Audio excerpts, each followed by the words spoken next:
Welcome to Future Learners, the show designed to empower students, parents, and educators. Join us as we explore the ever-evolving landscape of schooling, learning, and what it takes to succeed in today's world.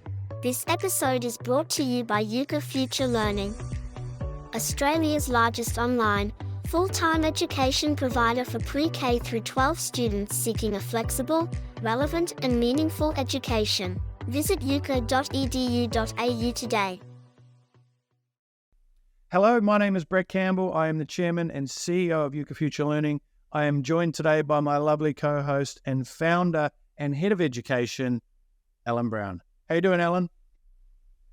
Really good. Thanks, Brett. Excited to get into it. It's an exciting episode. Thank you for listening in again. If this is your first, we recorded a first episode, which was a little bit more of a, hey, what you can expect type of episode. This is where we're going to get into some meat and potatoes. I'm looking forward to this conversation, Ellen. We're going to be talking about why homeschooling has changed forever. So before we do, though, make sure if you are getting value from these episodes, please share the episodes with any friend, family members that you know that would also get benefit from these conversations. Obviously, Ellen and myself are extremely passionate about what we're talking about here, and we know that a lot of what we do talk about and going to be talking about are conversations that many parents just don't have or can't have or struggle to have, and we want to be that voice of reason for you as we embark on this journey together. So, Ellen, let's get stuck into why homeschooling has changed forever. Obviously, COVID happened 2020. That's quite a big pivotal point, but homeschooling didn't start in 2020 when COVID was around. It's been around for many, many years. So let's hop in the time machine and go back to and do a little bit of a catch-up of where did homeschooling really essentially start? Oh, well, Brett, homeschooling was actually normal schooling before school itself, mainstream school, became a thing. So before that, it was quite normal and common for parents to be educating their children as they were working and things like that. But, if we look at homeschooling the way we kind of think of it now, things started to change in the homeschooling space about 10 years ago where we entered the market. It was a time where homeschooling was quite general and people were choosing to homeschool mainly because of it could be a religious philosophy, an educational philosophy, a lifestyle that was very purposeful, and mainstream school wasn't fitting that lifestyle. But then things started to change. So I know I was really attracted to homeschooling because I loved the idea of feeling as though I could have some real input into what my children were actually learning. And upon looking around, not finding an Australian program that was covering, I wanted to cover the same topics that they covered at school, but I wanted to be able to put my spin on it and work it in with my family so that schooling wasn't separate to family time, but part of it. So that's when, I began looking at the homeschooling area and thought, let's start looking and seeing if we can create something that's going to cover the full Australian curriculum and also give us that flexibility that we're really looking for. So that's kind of where Yuka started. Well, that was circa around 2012, right? Just to put a bit of a timestamp on it. Obviously, I know your journey, and we're going to have episodes as we move forward, and we're going to be able to share, your journey and share my journey for what it's worth, because, that's shaped us who we are today and our experiences, and which has led us to sitting here right now talking about this. So we're obviously extremely passionate about it. But share quickly, we'll take as much time as you need, to be fair, the moment that really steered you into this, because I know it didn't just start by you going, it'd be cool to have some input into what they're learning. It stemmed from something much greater. Yes, so homeschooling for me started back when I was actually learning to be a teacher, and I had already started to identify that I was a little uncomfortable with some of the things that the kids were learning at school, and I wanted to make some changes, but changes in the Department of Education is very slow. And as a teacher, I already knew I was going to have some trouble in the classroom as far as what I really wanted to do there. And coming out of university and going to teach at a school where kids were looking at moving into the juvenile justice system. So these were kids that were really clear on what they wanted from education, and it was relevance. And that's what I felt was missing too at the time. So, the idea of being able to create an education that had a strong relevance to what my children were interested in and what was happening in the world around them was part of the seeds for that interest in homeschooling and being able to develop a program that worked for them. So for you, obviously it came from your passion of learning to start with, and then once you got into the curriculum and what was being taught, did you think it just wasn't a good enough curriculum per se, or just you thought it lacked the individualized nature of it? What was the... Yeah, I think you're right. The individualized nature of it, being able to say, I think it's cute when you walk into a classroom and there's 25 pictures of bumblebees all up on the wall, all exactly the same. And I was really keen on being able to really foster imagination, creativity. I really wanted them to be able to, approach their learning in their own way as well. So, we're talking about back in 2012. There wasn't quite as much focus on individualization. And so that was something I was really interested in because, as we all know as parents, every child is so different. And it's a really hard task. Having been in the classroom for many years, it's a hard task when you've got 25 kids in the class and all of them have different needs. And look, honestly, getting 25 bumblebees up on the wall, even if they're all looking the same or similar, is a real accomplishment. And having done that and having been the teacher of many different grades and in a very low socioeconomic school that was, kids had a lot of problems there, I felt like I could take that learning and I could say, how can I do this differently with my own children? But like you say, unlike, say, and we won't get into this now, distance education versus homeschooling, but one of the things about homeschooling that I was really attracted to was the flexibility. So if we wanted to go exploring on a bushwalk or something for the day, we could do that. We could jump into our learning the next day. We could find something on the bushwalk that the kids were fascinated in and say, well, how can we bring that into our science lesson? So that's where the flexibility came from. That's where the real passion about saying, well, how can we equip others who don't have the same education background as I did as far as teaching and developing a program? How can we give them the tools they need to be able to experience that kind of learning? Yeah, it's interesting when you say the flexibility of learning and, when you got 20, 30 kids. I think in my classes back when I was in school in the early days, there's 30 kids, 35 even. And I grew up in a low socioeconomic area, and I look back and I go, the teachers did their absolute damnedest, although my teachers back in my area were pretty ruthless. One guy actually had like a cattle prod he'd bring in and he'd smash the desks, and when you were noisy and talked, and because I talked too much, right, I'd always get the bash on the desk. You wouldn't be able to get away with any of that now. And not condoning that either. But it shut me up a little bit, I think. But the memories I have of school was when you'd go and do field trips and you'd be out in nature and you'd be learning you didn't think you were learning. Like when you went on a school camp, you're like, oh, we're not learning. I'm just going on a holiday with my friends. But you're actually learning life lessons and skills that are actually appropriate for, this everyday age, right? And I mentioned in the previous episode where something I would do is I would bag out schooling a little bit, right? I'd be like, oh my gosh, schooling, so it's just not made for everyone. And that's okay that I sit there and say that, but there comes a time where I'm like, well, what are you going to do about it, right? Which is, again, another reason why I'm so closely aligned. And with UCA, our core purpose is to build the future of education. So we now are able to be able to have that impact and create curriculums and create activities and lessons and learnings that aren't just something that we've sat here and go, oh, this would be cool. Let's go to the forest and look at a tree, right? We're actually looking at this way, and this sort of ties back to homeschooling in general, because I know there's a lot of misconceptions around homeschooling where it's like, but does my kid have to learn a specific something that the government says they have to learn, right? Everything that we teach is mapped to the Australian curriculum.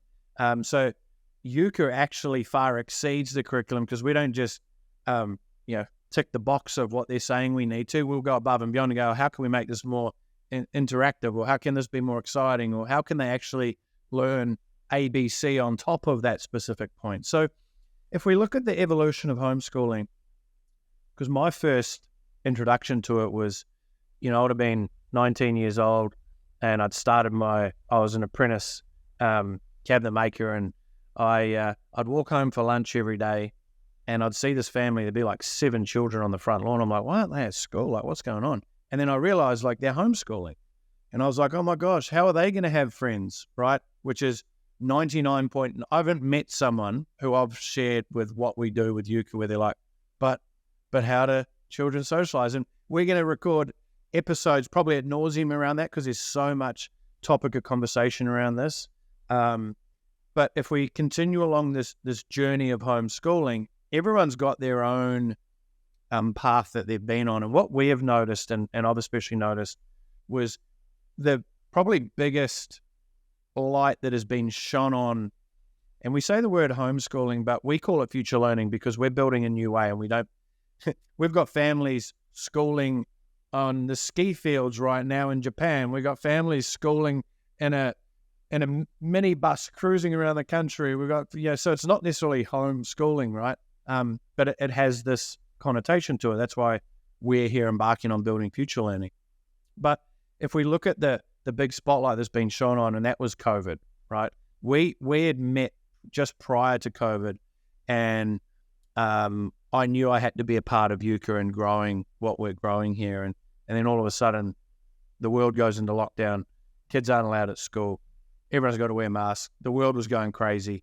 I look forward actually to getting into some of these episodes when we're talking about the data of how far behind children have now become, and how that's going to affect their levels of learning, of not being at school or having to wear masks and not being able to see people speak, et cetera, et cetera. So there's lots to talk about there. But if we jump to COVID, from your perspective, right, you've been in the industry since circa 2012, before that even, what were you thinking when COVID happened? Were you like, oh my gosh, what's going to happen here?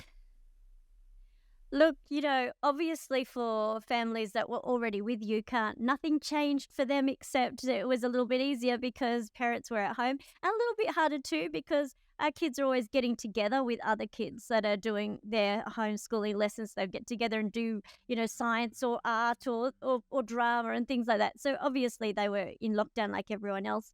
But, interestingly, we obviously had a lot of new students that came on during COVID. Lots of schools weren't equipped, obviously, to be able to help students the way they were needed to be helped. And so we had those students come on. We thought to ourselves, yes, we've got this, a big influx of students. And once COVID ends, we'll see those students go off to school. But we didn't see that at all. And it is interesting because people have a very strong view of their experience of homeschooling during COVID. So people who didn't have tools that were helping them found it really difficult. And they would say homeschooling, oh, I hate homeschooling because COVID was so difficult, whereas other parents who had a tools that were really supportive of what they were doing were able to say, wow, the feedback we got were my child was already behind and we didn't know. And COVID really shone the light on it because for the first time I'm sitting down with them with their learning and I can see where they're at. Or we hear things like my child was like racing through the work, loving it and really enthusiastic and was able to get covering a lot more than we could have if they were at school. A big thing there, really... a friend of mine was homeschooling, so an entrepreneur, super successful business person, and he was talking to me, and this was pre-COVID, this was probably 2018. He goes, yeah, I'm homeschooling my girls. And because they traveled a lot and he didn't want to be away from the family, so he wanted to bring them along with them, et cetera, et cetera.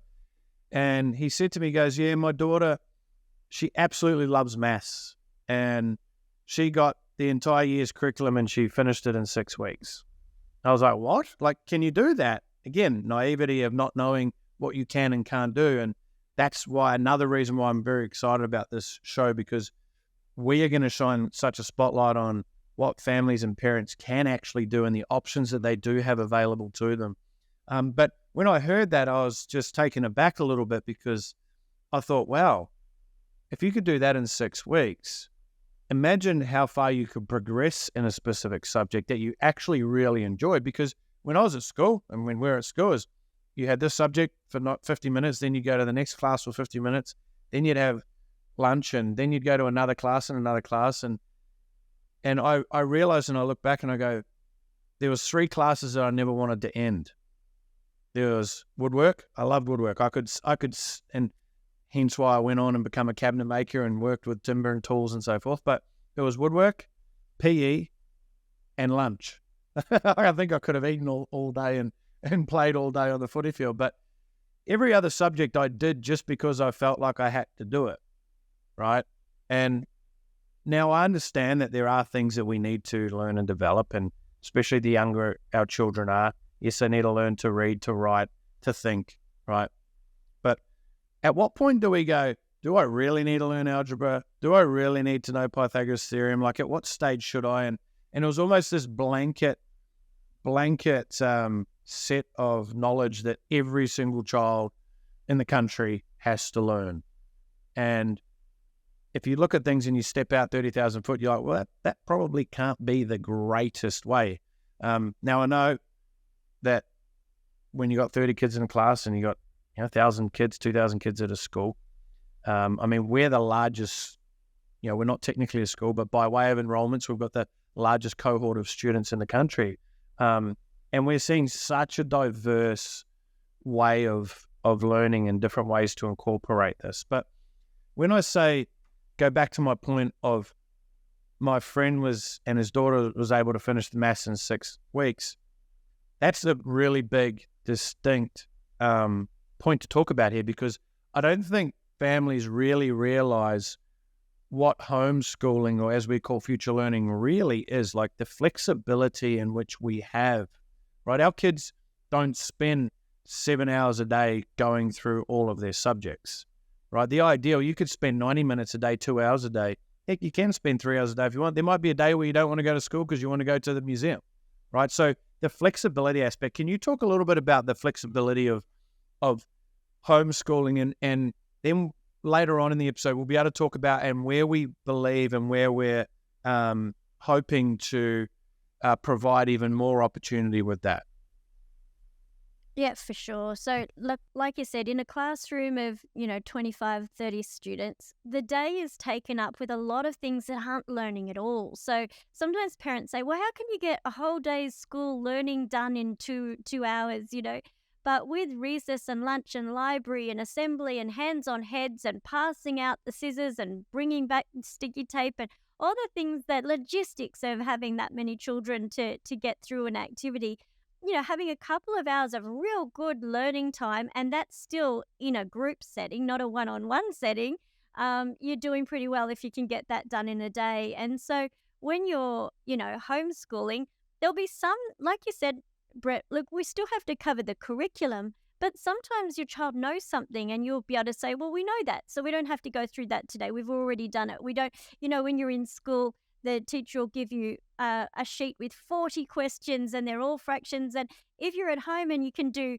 5 or 6 of those and you're confident with them, you can move on. And unlike at a school, the situation is the teacher has to go around and check everybody's. And so they need that time that, when you're doing the 40 fractions.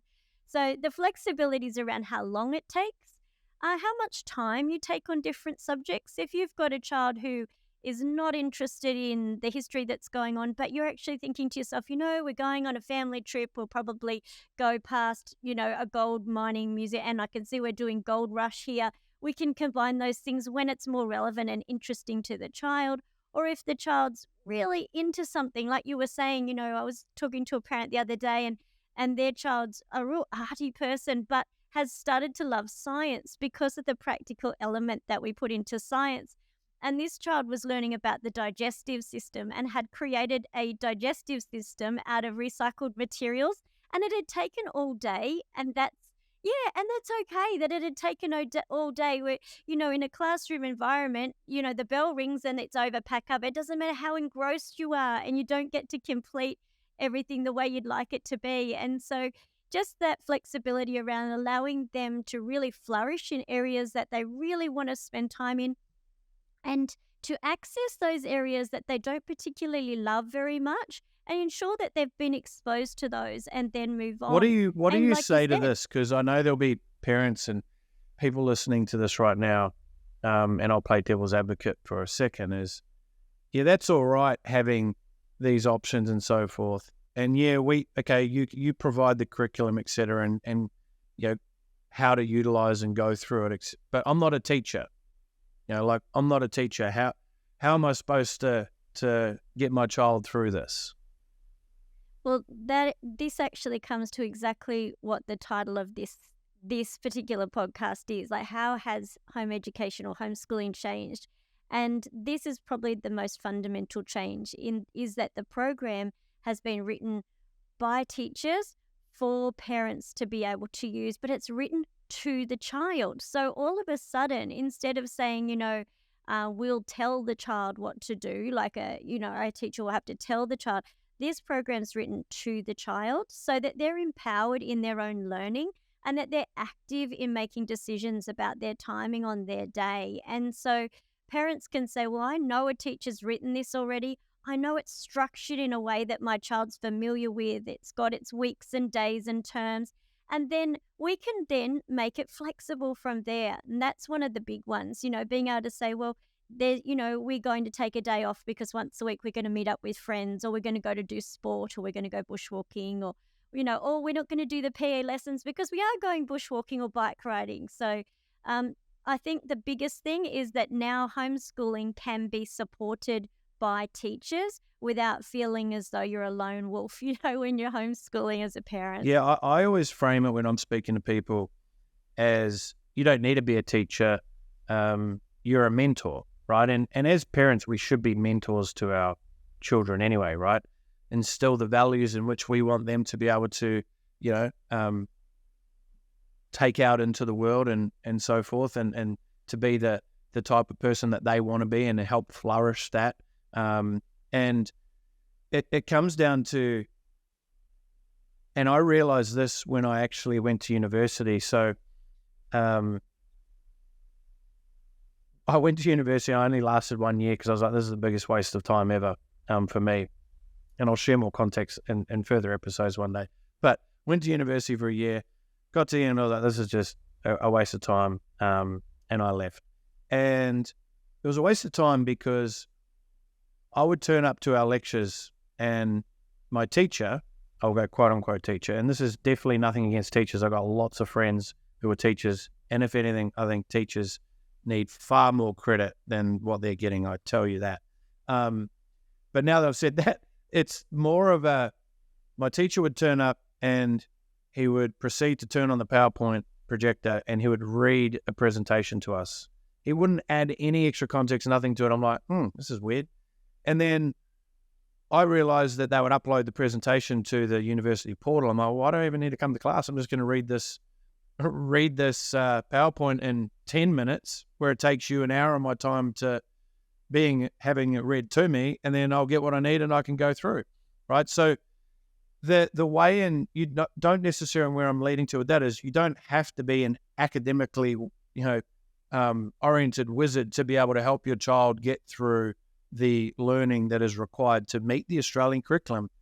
The way I see it is, the curriculum is essentially ticking the boxes. Everything else on top of that is growing and developing children for the future. That's how I look at it. I would totally agree with you. One of the things that bothered me way back when I started thinking about what my options for my own children were going to be at school was just looking at how many of us as adults come out of the 12 years of schooling not even sure about what we like, what we're good at, what our purpose is, where our passions lay. And one thing that I really have seen in my own children's growth through homeschooling is having that extra time in the day gives them opportunities to say, you know what, I'm really interested in this particular skill, and so I'm going to spend the whole afternoon working on that, or I'm really interested in learning more about this, and it's outside of the curriculum. great, there's time to do that. So having that extra time and space, in a child's life to be able to work through who they are and what they love is really valuable. I think it's the most valuable thing. So valuable, actually. In 2015, I wrote a book. It's called Right Now. It's a bestseller, and the concept is, why not you and why not now? And it's all about, how do you find your life's purpose? Because as a young man, as I was growing and developing, I was like, what am I doing? I left university after a year. I'm like, what am I doing with my life? What's this all about? Where has this all led to, right? And it's that search for who we really are. So I dedicated, 2 years of my life to pursuing that concept of why me, why now, what should I do, what does that look like, and create a framework around that. And actually, now that I'm talking about it, I'm going to actually give away 2 copies of that book to any of our listeners who head over to iTunes right now and give us a 5-star review. Leave us a comment and I will reply back, and I'll get a couple of these books out to a couple of lucky winners. So how about that?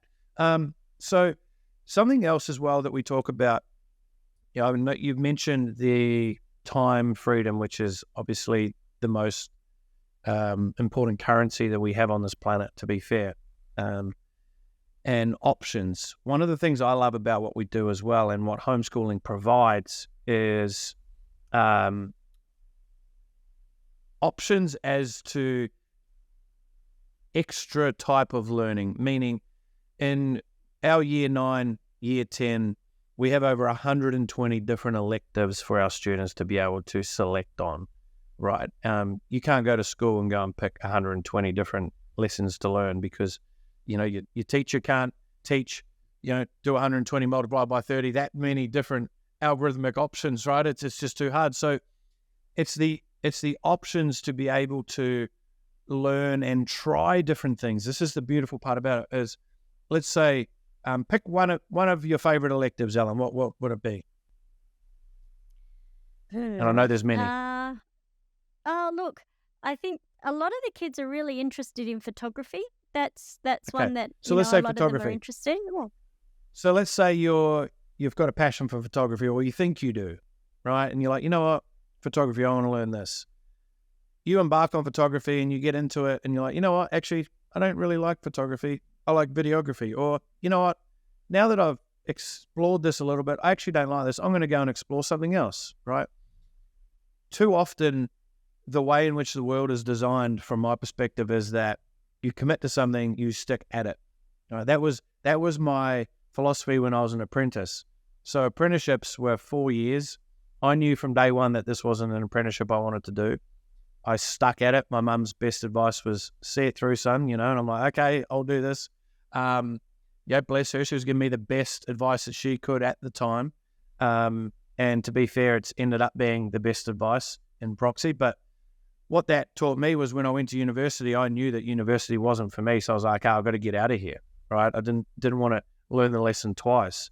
But the beautiful thing about having options in your learning is, you might like a subject, you might not, right? You got to do your core, and, you got to learn to read and write and communicate, obviously, is very, very important. But there's so much opportunity to explore different things, because, as you mentioned, as you're getting into your early teens, you're getting to this, especially high school, you're like, what am I going to do with the rest of my life?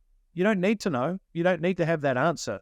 I mean, it took me until I was circa 25 years old to even have an idea about what I thought my life's purpose was. It's such a big topic of conversation that I think it has far too much emphasis around it, because a lot of your life's purpose is about exploring and trialing and experiencing different things so that you can find that thing, right? Yeah. And like you said, Brett, finding out what you don't like is just as valuable as finding out what you do like. So in grade 9 and 10, having those options to try different things. And the other thing that our kids are also out there doing is, they're actually doing work experience with different people, doing different things, because they have the time to be able to do it. Now, one of the things that can be disappointing as a student is if you have one work experience block and you've got that 1 week and you can pick one thing, whereas we often find that kids all the way up through high school going to spend some time working with family or friends or acquaintances and just trying out what life is like out there while they're also still doing their schooling. So let's jump back to the theme of why homeschooling has changed forever. So 2020 came, COVID occurred. You mentioned that from your perspective, you thought, oh no, everyone's going to maybe end up going back to school, which is interesting because I had the complete opposite effect of that, right? Which was, I think this is going to shine a light on a very new way of doing something that has been stuck in cement for many, many decades. And we're even seeing this with remote working. So parents who now have flexibility to be able to work from anywhere within the world, right? We as a company, Yuka, we're a fully remote business. We do not have a headquarters per se. We've got team members all around the country, Philippines, Sri Lanka, you name it. We're growing, we're evolving, and what that's highlighting is it's not just flexibility for the child if you decide to homeschool or future learn your child. You as a parent now have more flexibility potentially as attached to that, right? So we've seen growth on growth on growth. We don't see it slowing down because now people are starting to, I believe, and this was a paradigm that I really tried to preach pretty hard in my book, is that life doesn't have to be the way that you think it is currently right now. You can actually design a life that you want to live and try your absolute best to live in accordance to that. Because if you don't build or at least fantasize or at least plan what you think an ideal outcome could look like, then you're never going to get to it because you've got no idea what you're aiming towards, right? So for some families, they might come along and try Yuka for a term and they're like, you know what, that was amazing for that term. That really helped us, but we think school is probably where our child should be. And that's amazing, right? You get some families come and try Yuka and they're like, we're never going back to school ever again because the flexibility that this afforded us is unbelievable. But also the connection that you have with your family, right? And especially your children. Because the learning, to me, learning is the greatest thing that we could do, right? I love learning. I'm obsessed with learning new things, right? And learning it with, whether it's my wife, learning it with my 2.5-year-old daughter, going on 16 again, or whether it's learning it with friends, or just learning it by myself. I just love exploring and learning. But there's depth when you learn with someone else, and being able to connect with that. And I want to be able to help as many families and parents especially experience that with their children, right? So Absolutely. where do you see the future of education, the future of homeschooling moving towards? Well, I think we're seeing the tipping point now where the number of students that are homeschooling or future learning has grown to the point where there are groups in most major areas that are getting together, and that ticks that socialization box. But the thing about that is these groups that are getting together to do their drama or their science or their art or to just go on excursions and things like that, they're kids that are getting together because they have a common interest. They're doing their science here, they're interested, and you've got multi-age learning going on. So you've got 5-year-olds learning and seeing what a 12-year-old's doing, and then you've got a 12-year-old who's looking and saying, oh, what's that person who's 10? All of a sudden the age has dropped, age has dropped, grade has dropped, and it's all about the activity that they're doing and the learning that they're doing, which is quite natural to kids. So what I see is what is very natural and what has always been natural in that love of learning before they actually get to school. I see that really blossoming in the future of education, where kids have more control over their learning, and definitely that they can move past age and grade kind of barriers that have been there in the past, allowing them to also have opportunities to be able to learn with friends and in groups, and at the same time be able to develop and shape their own learning around things that are really interesting to them. Yeah, I think it comes back to, the overarching topic of choice, right? The flexibility of choice. Traditional schooling, you got no choice. You're there every day. You got to turn up. And I understand that suits so many families because, there are a lot of parents who both of them are working and you can't leave your 7-year-old child at home all day. It's not a good thing to do. So a lot of things that I'm looking at with the future of education and the future of schooling, the future of learning, and as we put under this umbrella of a new way, is there are unbelievable advancements coming down the pipeline. And actually, to be fair, they've already been in the pipeline for many years.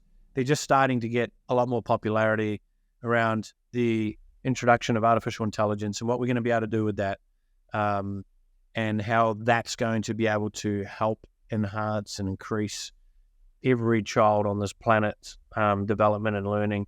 I'll go a little bit further into the future here as you look at things, and this is the prediction component, right? This isn't what Yuka is doing right at this current second.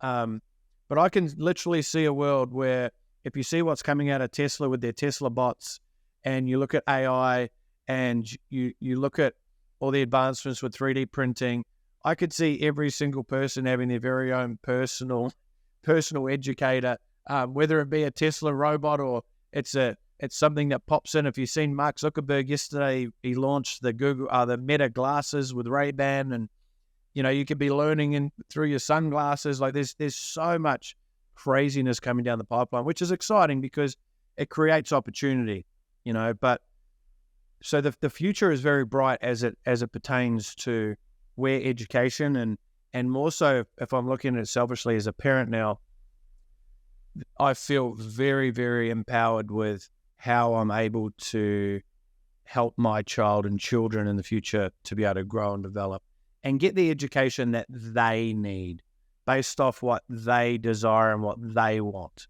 which is really, really rewarding and compelling.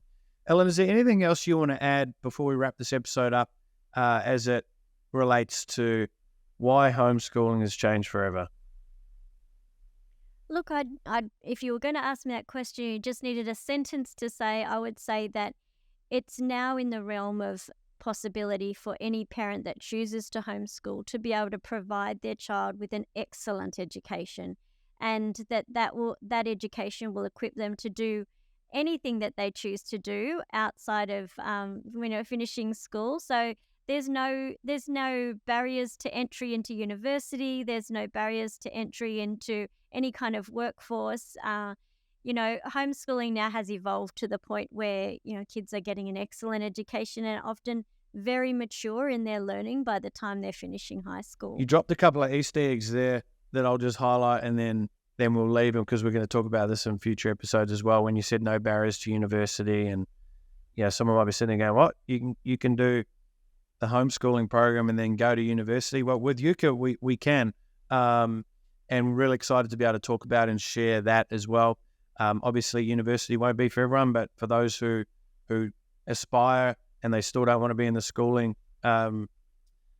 world per se, then there's unbelievable opportunities, and it's only getting more and more exciting. So, Ellen, as always, this is a pleasure. I really enjoy speaking with you about these topics of conversation.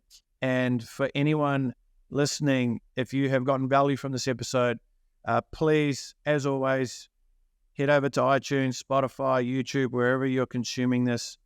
Leave us a 5-star review. We'd really appreciate it. Even better if you leave a comment. We want to be able to talk about a number of different things as the show evolves.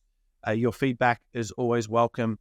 And any topics of conversation or anything that you think that you'd like myself and Ellen to dive into and talk about, make sure you let us know, and we will add it to the list. And hopefully we'll be able to call you out and thank you for creating the topic of choice that we're talking about. So thank you very much, Ellen. I'm going to leave the final words to you for this episode.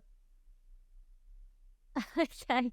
Well, I would just say, keep your mind open and start looking around at what the possibilities are for you and your family.